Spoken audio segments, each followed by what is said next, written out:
Guys, എല്ലാവരും Argentina, Messi, പിന്നെ മെസ്സിയുടെ ഹാട്രിക്കിനെ പറ്റിയിട്ടൊക്കെ ഭയങ്കര ചർച്ച നടത്തിക്കൊണ്ടിരിക്കുന്ന സമയമായിരിക്കാം.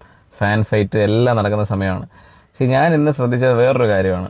ഒരു ടീമിന് ഇപ്പോൾ വേൾഡ് കപ്പ് കളിക്കുന്ന ഒരു ടീമിന് കിട്ടാത്തൊരു പ്രത്യേകത, അവർക്കാർക്ക് ഇല്ലാത്തൊരു പ്രത്യേകത ഉള്ളൊരു ടീമാണ് അർജന്റീന. എന്താണെന്ന് ഞാൻ പറഞ്ഞുതരാം.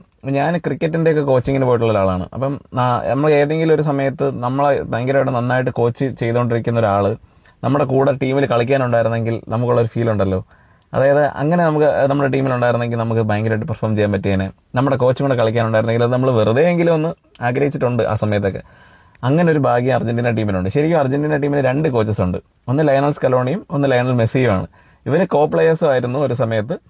ഇപ്പോൾ ഒരാൾ പരിശീലകന്റെ റോളിലും മറ്റൊരാൾ പ്ലെയർ ആയിട്ടാണ്. അപ്പോൾ അത്രയും സീനിയർ പ്ലെയറിന് ഈ ടീംമേറ്റ്സ് എല്ലാം കൊടുക്കുന്ന റെസ്പെക്ട് ഉണ്ട്. ഗ്രൗണ്ടിന് പുറത്തും ഗ്രൗണ്ടിലും അങ്ങനെയാണ്, നമുക്ക് കാണാൻ പറ്റും. കഴിഞ്ഞ പ്രാവശ്യം വേൾഡ് കപ്പ് കിട്ടിയപ്പോഴും അതിനു മുന്നേ കിട്ടാതിരുന്ന സമയത്തും എല്ലാം ഇവർ കൊടുക്കുന്ന ഒരു അതായത് ഇവർ മെസ്സിയെ കാണുന്ന ഒരു രീതിയുണ്ട്. അത് ബാക്കി പ്ലെയേഴ്സ് അവരുടെ ഒരു സീനിയർ പ്ലെയറിനെ കാണുന്ന പോലെ അല്ല.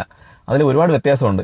മാത്രമല്ല, ഇൻ പ്ലേയിലായിരുന്നാലും മെസ്സി കൊടുക്കുന്ന പാസിനൊക്കെ ആ ഒരു പാസിൽ പോലും അവർ കൊടുക്കുന്ന റെസ്പെക്ട് നമുക്ക് കാണാൻ പറ്റും. കാരണം ഇത് മെസ്സി ബിൽഡ് ചെയ്തൊരു ടീമാണ്. മെസ്സിയും കൂടെ ഇൻക്ലൂഡ് ചെയ്ത് ബിൽഡ് ചെയ്ത് ഉണ്ടാക്കിയ ഒരു ടീമാണ് ഇപ്പോൾ വേൾഡ് കപ്പ് കളിക്കുന്നത് അർജന്റീനയ്ക്ക് വേണ്ടി. സ്വാഭാവികമായിട്ടും ഇവർക്ക് എല്ലാവർക്കും കിട്ടുന്ന ഒരു കോൺഫിഡൻസ്, ആ ഒരു കോൺഫിഡൻസ് ബാക്കി ടീമിനും പ്ലേയേഴ്സിനും ഉണ്ടെന്ന് എനിക്ക് തോന്നുന്നില്ല. ബാക്കി എല്ലാവരും ടീം വർക്കാണ്. എല്ലാവരും നല്ല ടീംസ് മാത്രമാണ് ഇപ്പോൾ കോമ്പീറ്റ് ചെയ്യുന്നത്.